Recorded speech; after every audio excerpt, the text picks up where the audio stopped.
दिल्ली विधानसभा की शीतकालीन सत्र की शुरुआत हो गई है और प्रश्नकाल न होने पर विपक्ष की ओर से नाराजगी जाहिर की गई है। बीजेपी विधायकों ने सदन से वॉकआउट कर दिया है और इस वक्त विधानसभा में बस मार्शल्स के मुद्दे पर चर्चा हो रही है। सीधे चलते हैं दिल्ली के विधानसभा की कार्यवाही में। अपने अंदर डर का माहौल है। आप दिल्ली में लगातार देख रहे हैं, दिल्ली में लगातार ऐसी घटनाएं हो रही हैं, कहीं चाकू की, कहीं छुरी की, कहीं बलात्कार की, कहीं छेड़छाड़ की। लेकिन डीटीसी बस के अंदर जो महिलाएं हमारी सुरक्षित महसूस करती थी अपने आप को, आज उनमें डर का माहौल है। तो आज उनको भी ये लग रहा है डर कि उनकी सुरक्षा में जो बस मार्शल लगे थे, आज उनको हटा दिया गया है।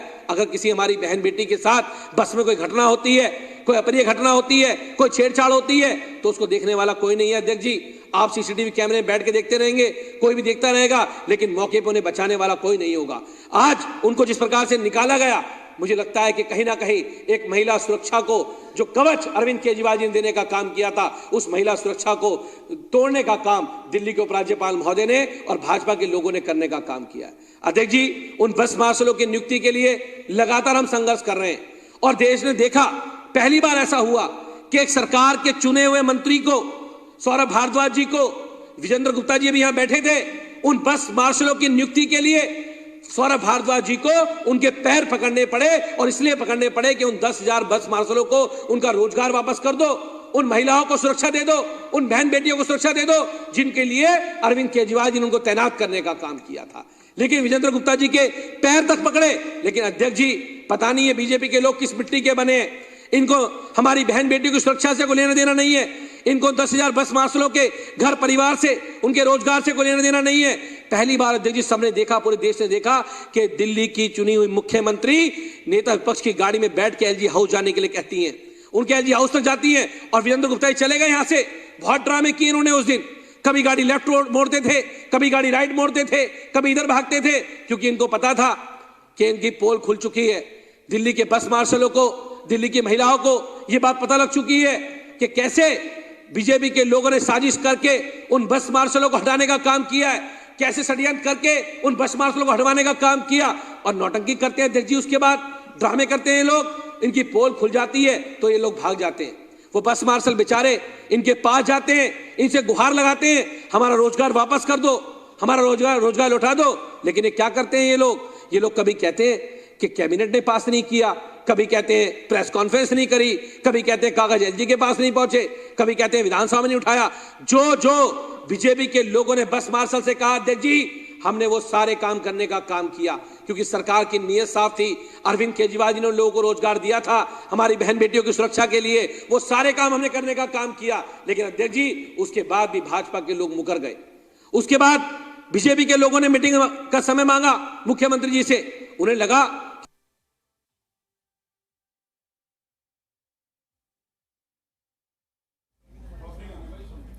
विधायक कुलदीप कुमार की तरफ से अभी देखिए सदन में अपनी बात रखी जा रही है और बस मार्शल्स के मुद्दे पर वो अपनी बात को रख रहे हैं। आम आदमी पार्टी ने बस मार्शल्स के मैटर पर जितने तमाम दावे हर बार किए हैं, उसी को लेकर कुलदीप कुमार अभी जवाब दे रहे थे।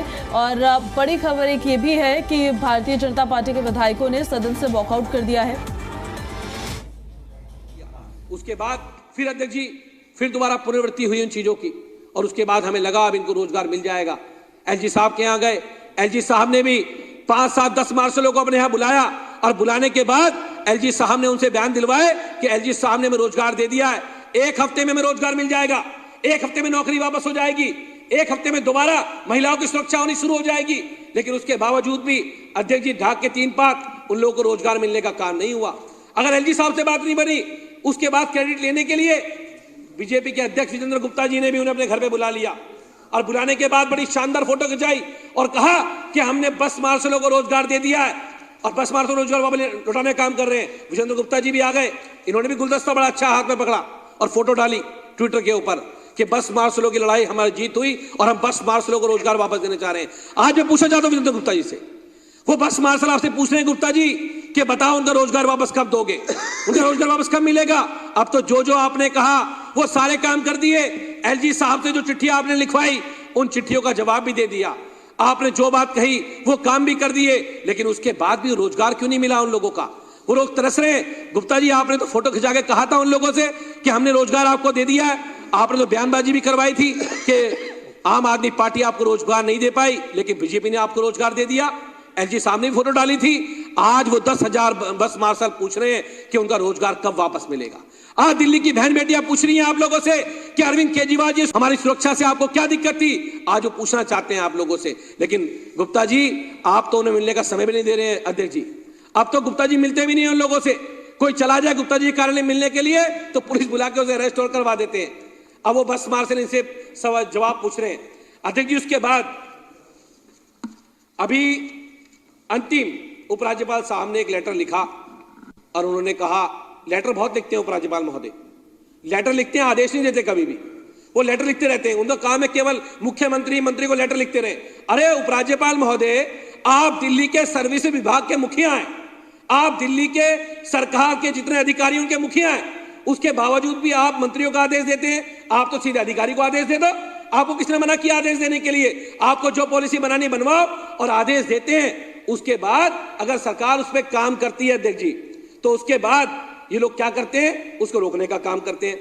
अध्यक्ष जी, 10 नवंबर 2024 को सभी मंत्रियों की बैठक हुई,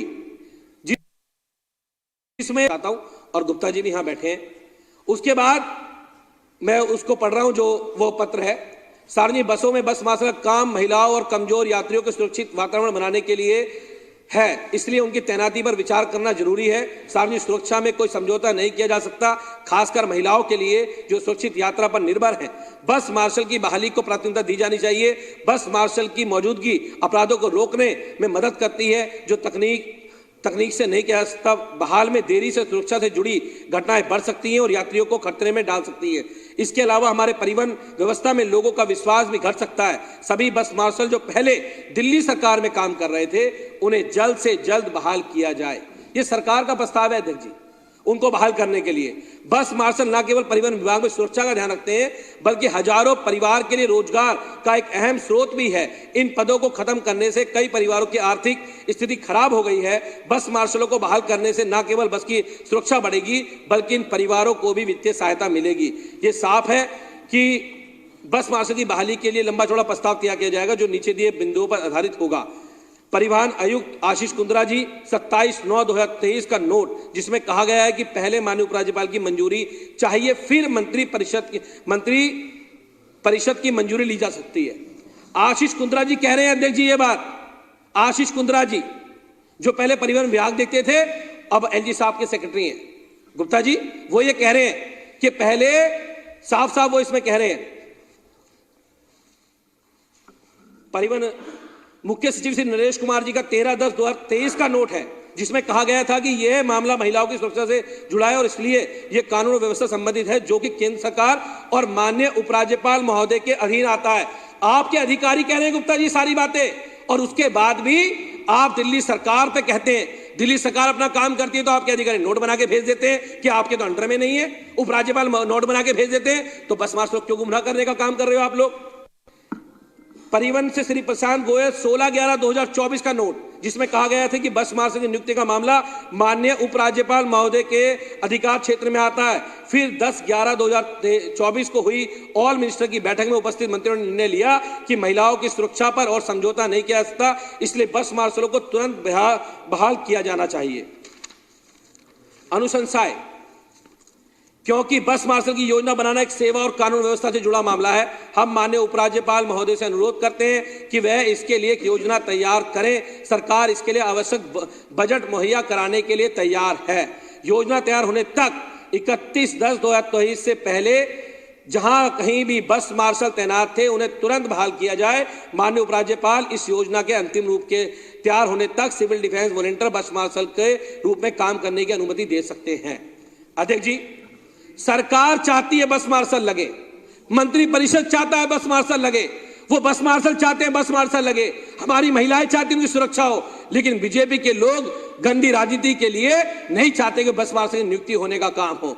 हम जब भेजते हैं प्रस्ताव तो इनके अधिकारी कहते हैं आपके सर्विस का मामला नहीं है, ये हम भी जानते हैं, तो बस मार्शल गुमराह क्यों किया जा रहा है? मैं फिर कहना चाहता हूं सदन के अंदर कि उन बस मार्शलों को तुरंत प्रभाव में बहाल किया जाए। और विजेंद्र गुप्ता जी के प्रस्ताव को बढ़ा रहा हूं आगे।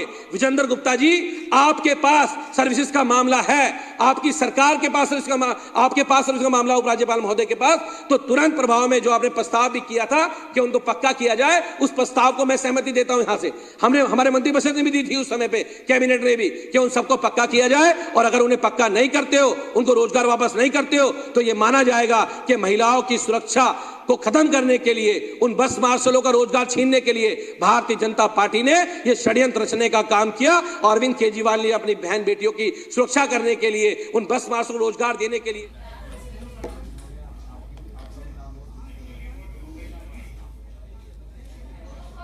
तो बस मार्शल्स के मुद्दे पर देखिए सदन में चर्चा हो रही है और कार्रवाई का दौर लगातार जारी है। प्रश्नकाल ना होने की वजह से बीजेपी ने वॉकआउट कर लिया है, यानी भारतीय जनता पार्टी के जो तमाम विधायक है वो यहां से वॉकआउट कर चुके हैं। प्रश्नकाल में लिए जाने के संबंध में मैं माननीय सदस्यों को बताना चाहूँगा कि प्रश्नों की सूचना सदस्य द्वारा कम से कम 12 स्पष्ट दिन पहले ही दी जानी आवश्यक है। वर्तमान सत्र की अधिसूचना के बाद इतने दिन उपलब्ध नहीं थे। इस बात की आलोचना करते हैं सरकार की कि आप प्रश्नकाल को अवॉइड कर रहे हैं। पूरे आपने प्रश्नकाल नहीं किया।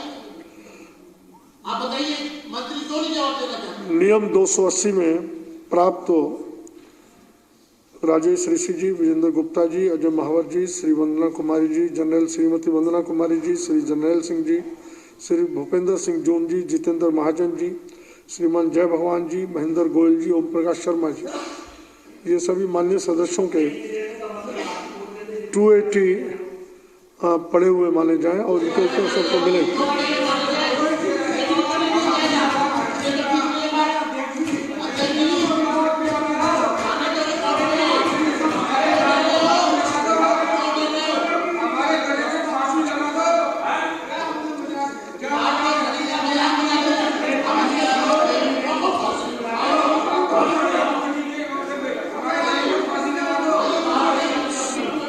सदन पटल पर प्रस्तुत करेंगी।